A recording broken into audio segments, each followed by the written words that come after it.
Il est arrivé un temps où les chrétiens ont commencé à oublier beaucoup de choses importantes. Quand on vous dit que quelque chose est principal, ça ne veut pas dire que ce qui n'est pas principal n'est pas important. Le principal pour le chrétien, c'est de chercher à aimer Jésus, de marcher à sa source. Ça ne veut pas dire que le chrétien ne doit pas faire attention au diable et puis aux sorciers. Mais il ne faudrait pas non plus, sous prétexte qu'on a commencé à apprendre le combat spirituel, oublier Jésus et regarder seulement le visage laid, hideux, affreux de Satan. L'enjeu de ce séminaire, c'est d'amener à te lever dans le combat, l'autorité et surtout à avoir le cœur rassuré que celui qui marche avec Jésus a la victoire à 100% et amen. Peu importe ce que tu vas entendre, que ça fasse peur, peu importe les dangers que tu vas étudier, sache que celui qui marche à l'abri du très haut ne redoute absolument rien parce que son âme est en sécurité. Amen. Le psaume 91 qui essaie de support pour ce jour dit ceci à partir du verset 3. C'est lui qui te délivre du filet de l'oiseleur, de la peste et de ses ravages. À partir du verset 6, ni la peste qui marche dans les ténèbres, ni la contagion qui frappe en plein midi, que 1000 tombent à ton côté et 10 000 à ta droite, tu ne seras pas atteint. De tes yeux seulement regarde, tu verras la rétribution des méchants, des sorciers. Le verset 9 déclare: Seigneur, tu es mon refuge, ô Éternel. Tu fais du très haut ta retraite, aucun malheur ne t'arrivera, aucun fléau n'approchera de ta tente, de ta maison, car il ordonnera à ses anges de te garder dans toutes tes voies. Ils te porteront sur leurs mains, de peur que ton pied ne heurte contre une pierre. Dis amen très fort, s'il te plaît. Le verset 13 dit ceci: Tu marcheras sur le lion et sur l'aspic, la vipère. Tu fouleras aux pieds le lion et le dragon. Il faut acclamer cette parole de Dieu avec force et vigueur. Il faut acclamer cette parole, s'il te plaît, avec force et vigueur. Il faut acclamer cette parole, s'il te plaît, avec foi, avec vigueur et avec amour. Amen. Vous savez, c'est la réaction du chrétien qui fait la différence. Nous avons un même Dieu, un même Seigneur, un même roi, mais c'est la réaction de la foi qui fait la différence entre toi et lui, entre toi et moi. Celui qui se lève dans la foi et qui prend au sérieux tout ce que Dieu dit, expérimente la gloire de Dieu à lui. La Bible dit que l'homme qui suit Jésus, qui suit Dieu, n'a pas besoin d'avoir peur des dangers du jour et de la nuit. En plein jour, il y a un danger. En pleine nuit, il y a un danger. Et la Bible dit que nous marcherons sur le lion. Or, toi et moi, on ne peut pas marcher sur un lion. Or, tu sais que Dieu ne ment jamais. Et Dieu te dit que tu peux marcher sur la vipère avec moi. Tu peux marcher sur le dragon. Tu peux écraser le pouvoir du serpent. La vérité, c'est que Dieu ne ment jamais, mais il faut comprendre la parole de Dieu selon sa vision. Mes chers amis, la Bible, à travers le psaume 91, nous met en face d'une réalité spirituelle. Parmi vous, est-ce que quelqu'un n'a pas vu un jour en rêve des êtres bizarres qui sont monstrueux, dégueulasses? Ce sont des dragons ou bien des serpents qui nous poursuivent, n'est-ce pas? Ou encore un lion qui nous attaque. Et puis bizarrement, on se retourne comme ça, le lion fuit, ça dépend. Il y a des gens même, un petit animal les poursuit, ils tombent. Et puis ils n'arrivent même pas à bouger. Il y a des gens qui avant, lorsqu'ils combattent spirituellement, soit en rêve, parce que le rêve peut être habité par une réalité surnaturelle ou habité simplement par l'évacuation du subconscient de l'homme, c'est-à-dire dedans, il n'y a rien de surnaturel. Mais quand le combat se mène, même au niveau de tes rêves, quand le combat est réel, si ta force est réelle, dans ton rêve, tu remportes la victoire. Chers amis, quand la Bible parle de lion, de vipère, de dragon, la Bible fait allusion à une loi dans la magie noire et la sorcellerie qu'on appelle le zoomorphisme. Le zoomorphisme. Zoomorphisme. Comme le zoo. Ça veut dire qu'il y a des hommes et des femmes dotés d'un pouvoir particulier qui sont capables de se transformer en lion ou en dragon ou en tigre. Ma fille, tu le sais? T'as sommeil? T'es fatigué? Tu aimes Jésus? Quand on parle de ces choses, beaucoup ne croient pas à ça. Un jour, sur les journaux ici en Côte d'Ivoire, on a vu un animal étrange que les gens ont découvert. C'était un oiseau avec une tête de biche. À l'époque où Abané faisait mal en Côte d'Ivoire, vous savez, ceux qui me pêchent les féticheurs, là, ils ont un temps où ils font mal. Ils vous embrouillent, ils peuvent les suivre. Soit ils meurent, soit ils disparaissent. Marcel dit on ne parle plus trop d'elle. Maintenant c'est les tosos là. Ça, on va voir. C'est des mangueurs et des fourriers. Moi je vous le dis devant Dieu. Avant la guerre, je suis allé pêcher à Korogo. La bergère Alain était encore responsable d'une paroisse là-bas, Saint-Jean Bosco. Et quand mon fils, comment ça s'appelle, Obar, Marcel Obar a fini de pêcher, il y avait une pause. J'ai dit aux gens, excusez-moi, voilà, on vient de boiter, je suis encore étudiant. Hein. Il était encore plus jeune. Là. J'ai dit aux gens, excusez-moi, il y a la pause, mais tout à l'heure, hein, on va entrer dans une phase de démonstration de puissance. On est venu vous dire, vous qu'on aime là, que dans Dozo, les trucs là, il y a rien dedans. Et que tu es fort. Maintenant, si quelqu'un pense que je mens là, faut pas aller dire aux gens que non, on n'était pas informés, ils sont partis, nous on va demain matin. Mais on est encore là. À la reprise là, on va démontrer qui est qui. On dit Amen. Celui qui met sa confiance en Dieu n'a rien à redouter. Quand on prêche l'évangile, c'est une affaire de confrontation de puissance. L'orgueil, c'est de faire quelque chose en son nom.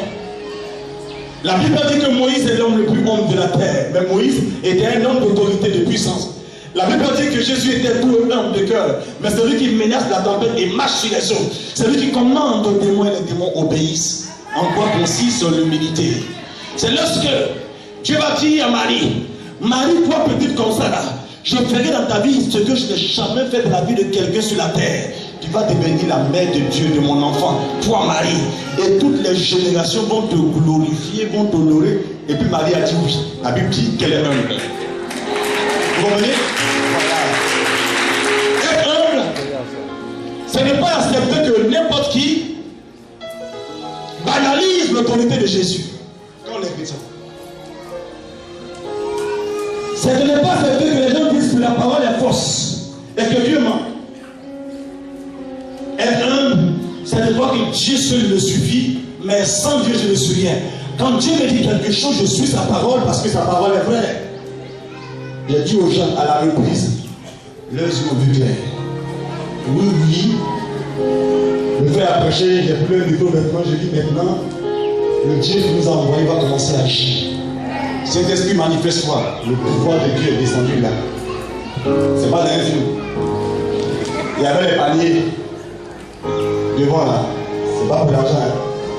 Il y a des gens qui tu attrapaient comme ça, qui tenaient sur comme ça, ils coupaient leur fétiche là, ils posaient comme ça. Oui, j'étais fier. Quand on a fini matin, il y a un enfant qui me regardait comme ça, et puis je l'ai appelé. Il veut voir si je suis un être humain. Un chrétien n'est pas un homme ordinaire, mais un homme extraordinaire. Oh, c'est pourquoi il est capable de marcher. Jésus est lion. Il est capable d'écraser un vipère. Il est capable de dominer un tigre. Le tigre est long, grand, fort et puissant. Mais le chrétien dans le surnaturel a une force supérieure à ça, parce que quand un lion vient devant toi dans un combat spirituel, tu deviens un lion spécial qu'on appelle le lion de la tribu de Juda. Le seul ministre de le véritable qui se lève en autorité. Amen. Amen. Amen. Tu n'as pas compris, on dirait, il faut dire Amen. Je suis venu ce matin t'annoncer que tu es puissant en Jésus-Christ de Nazareth. Je suis venu te dire que tu es puissante au nom de Jésus-Christ de Nazareth. Je suis venu te dire que tu vas être informé sur le camp adverse. Tu n'auras pas peur. Tu ne seras pas perturbé et troublé. Mais tu vas prendre ton autorité dans la main et tu vas marcher sur les vipères. Tu vas marcher sur les tigres. Tu puisses donner ta part. Amen. On est en famille sous l'autorité et l'onction de Dieu. Je vais vous expliquer ce que eux ils font. Mais eux, ils ne pourront pas expliquer ce que moi je fais. Amen. Parce que eux ils s'inscrivent dans les faux miracles, mais nous on opère dans le miracle utile. Amen. On est chicoté aujourd'hui, chicoté demain, et puis il n'y a rien. Et puis il n'y a rien.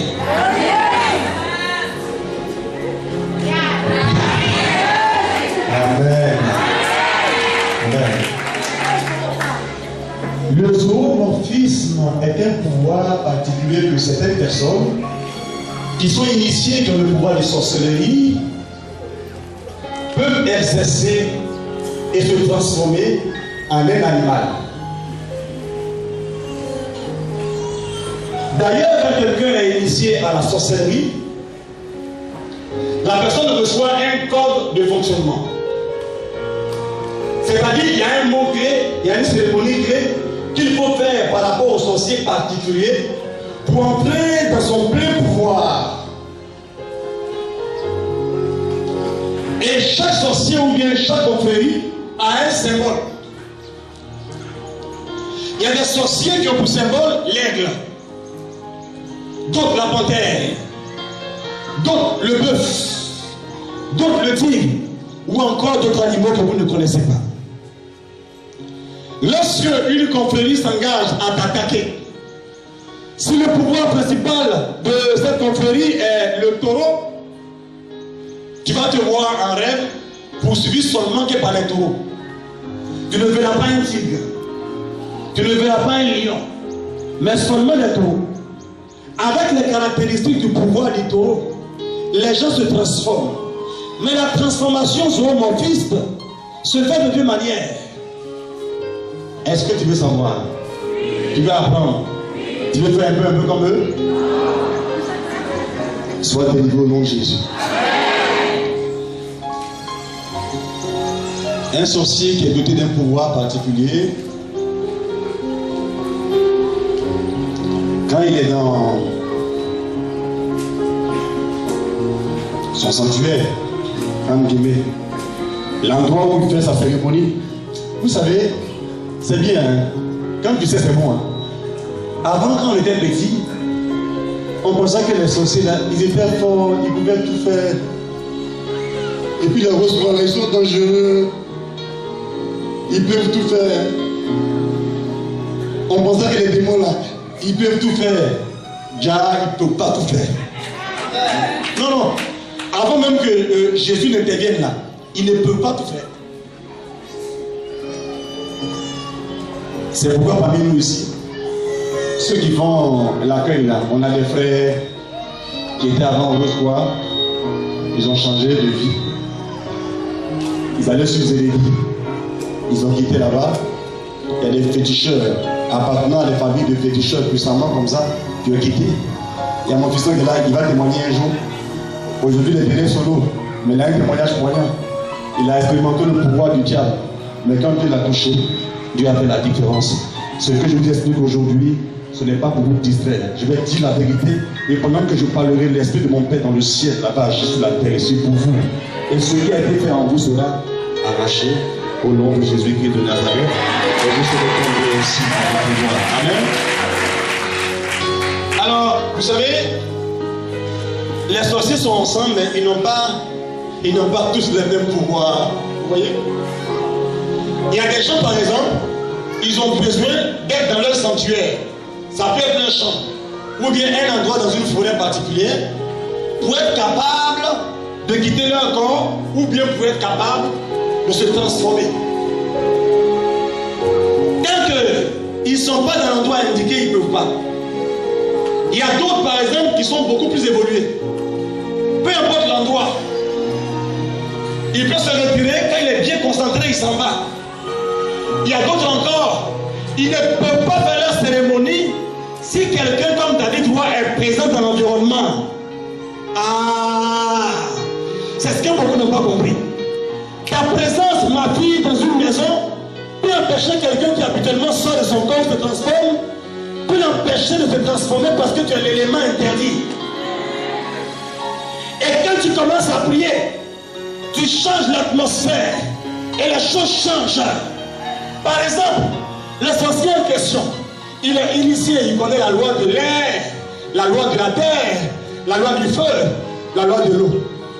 Si celui qui est ton sorcier dominateur, le sorcier principal, a le pouvoir de l'air, il ne supporte pas les chrétiens qui prient à voix haute. Parce que ta parole se mélange à l'air. Ça pollue l'air. Il n'arrive pas à sortir. Les hommes qui prennent l'autorité dérangent le camp adverse. C'est pourquoi même pendant que je te parle, je n'ai encore rien dit de compliqué. Si quelqu'un est sous domination, la puissance de Dieu qui repose sur moi va se mettre en mouvement parce qu'un chrétien est en train de parler de la part de Dieu. Et les uns seront en mouvement pour restaurer, pour délivrer, pour guérir. Amen. Certains arrivent à se transformer. Ça veut dire que, viens, KS. Ce n'est pas le cas. Lui, c'est un oint. Il est puissamment béni par Dieu. On ne peut rien contre lui en tant que sorcier. Ce n'est qu'un exemple pour que le peuple comprenne. Lui, par exemple, s'il a un pouvoir pour se transformer, il y a le premier niveau, ou bien encore il y a deux niveaux, je vais dire. Parmi les niveaux, il y a un niveau par lequel quelqu'un peut se transformer en chien ou bien en tigre. C'est-à-dire que son corps humain là, ça change. Vous comprenez? Ça existe. Son corps qui est là, ça change et puis on ne le voit plus. On ne voit plus KS normal là, mais on voit un chien à sa place. Et puis le chien peut travailler en son nom, mais on ne le voit pas, on ne sait pas où il est. Vous comprenez? C'est une métamorphose physique, physiologique. Va t'asseoir. C'est ce que souvent on voit dans les films là. Manimal. On pense que c'est amusement, mais c'est une loi de zoomorphisme. C'est l'énergie qui t'alimente là, qui te donne le pouvoir quand tu te concentres. Bon, je vais expliquer. Quand l'imbécile est initié, il reçoit une puissance, une énergie en lui. Ok? Cette énergie qui est en lui là est connectée à son mental. À son mental. Il peut prononcer des paroles magiques. Et puis son esprit pense à l'animal. Il se voit animal. Il se concentre avec force.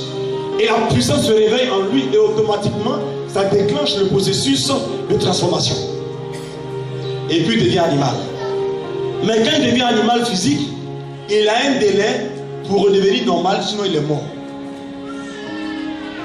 Et si dans la loi de l'individu en question, il ne doit pas redevenir l'homme devant les hommes, mais en cachette, malheur pour lui, s'il a commencé à se retransformer en homme et que quelqu'un pose le regard sur lui, il devient fou. Ou bien il meurt. C'est pourquoi Dieu dit de ne jamais vous amuser à un camarade ou bien ami au diable. Tôt ou tard, il va vous avoir. Amen. Le second niveau de zoomorphisme, C'est le niveau ordinaire que beaucoup de sociétés pratiquent. Le gars est couché à la maison. Quand tu ouvres la porte, il est couché, il dort. Tu le tapes, il ne bouge pas. Soit il y a un pied qui est droit comme ça, sur le lit, soit le pied gauche comme ça, sur le mur. Il est couché là, il est comme mort. Tu l'as vu comment il ne se réveille pas. Il est parti par le pied. Et quand il s'en va, ce n'est pas forcément le même corps physique là qu'il va adopter. Il peut se transformer en même temps en un animal. Il est couché à la maison, son corps physique est là. Mais quand il t'attaque dans tes rêves, ou bien tu es couché, tu as comme une vision. Tu vois un lion sur toi. Lui, il sait qu'il y a un lion qui t'attaque parce que c'est lui-même le lion. Par la projection astrale, c'est-à-dire qu'il sort du corps, mais il prend une forme d'animal. Et quand il pense à te mordre, en même temps l'animal vient te mordre. Est-ce que vous avez compris? Mais là, le corps est encore là. Le corps est là, on voit. On dit, qu'est-ce que c'est là? On dit, qu'est-ce que il est fatigué. Il est parti. Et si vous l'enlevez de là où il est couché, vous le mettez ailleurs, dans un climat différent, il aura du mal à redevenir normal. Quand il va revenir à lui, il peut devenir fou encore. Oh, un sorcier est fragile. Le sorcier meurt plus facilement qu'un chrétien, un homme ordinaire. Il n'est ni chrétien, ni féticheur, ni rien, tu es là comme ça. Là. Un sorcier meurt facilement d'un accident. S'il est surpris, il meurt. Parce qu'il est habitué à sortir de son corps. Boum, c'est parti. Or, en partant, il doit prendre des précautions dans sa façon de parler, de se projeter pour pouvoir revenir. Il y a un petit fil invisible qui le met en contact entre le corps astral, entre guillemets. C'est un corps psychique. C'est un corps qui est comme spirituel. C'est un corps en principe invisible qui sort. Et il y a un petit fil qui le lie à son corps physique qu'on voit. C'est avec ça qu'il travaille. Malheur à lui. Si un chrétien entre dans la chambre et puis le voit, et se met à prier dans l'endroit, le petit fils se coupe. Et ce corps sauvage là bouge, le gars meurt, ça ne peut plus revenir là. Ça va tourner en rond, ça va rentrer à la maison. Mais le gars est déjà mort. On peut sentir sa présence dans les rêves, mais il n'a plus d'endroit où venir habiter.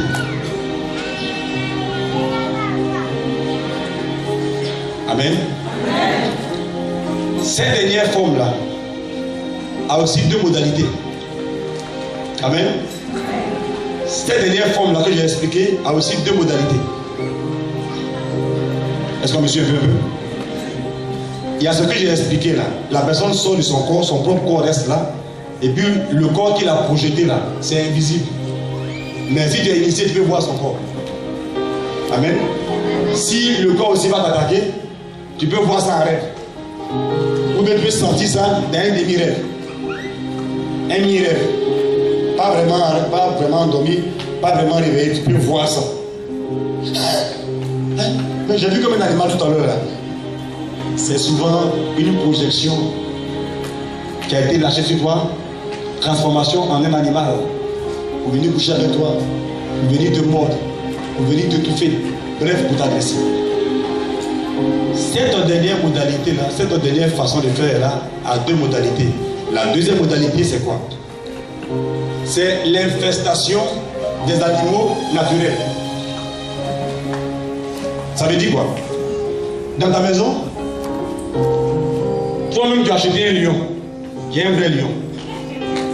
Tu as acheté un vrai chien, qui est un vrai chien qui a un prix, tu l'as payé à 10 000 francs, c'est un vrai chien qui a un chien normal. Ça y est à la maison. Quelqu'un peut dominer l'animal. Et puis son esprit humain vient habiter l'animal dans la maison. Donc l'animal en question, c'est ton animal que tu vois avec la même forme, tout. Mais en réalité, c'est un être humain qui est là, mais qui agit par son canal.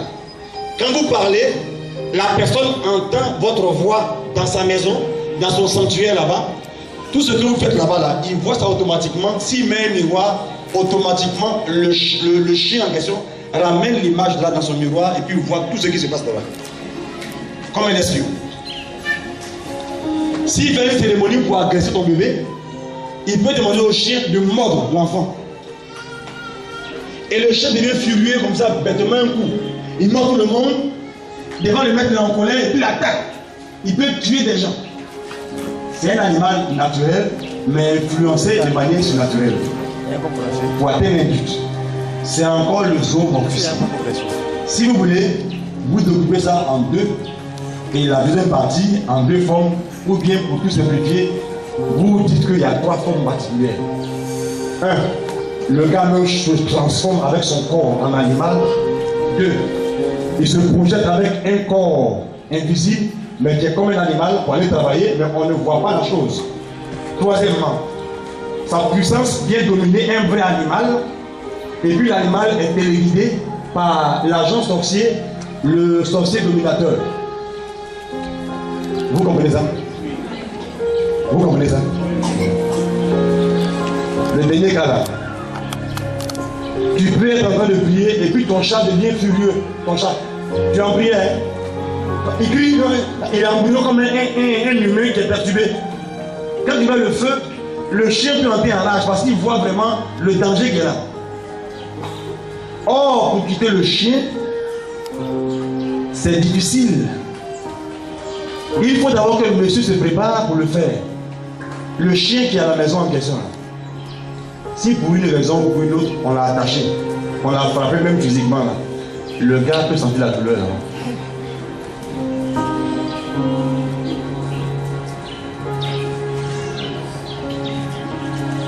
Si tu as l'autorité que tu as discerné ça là, tu te dis, moi l'esprit est là, tu ne sors pas.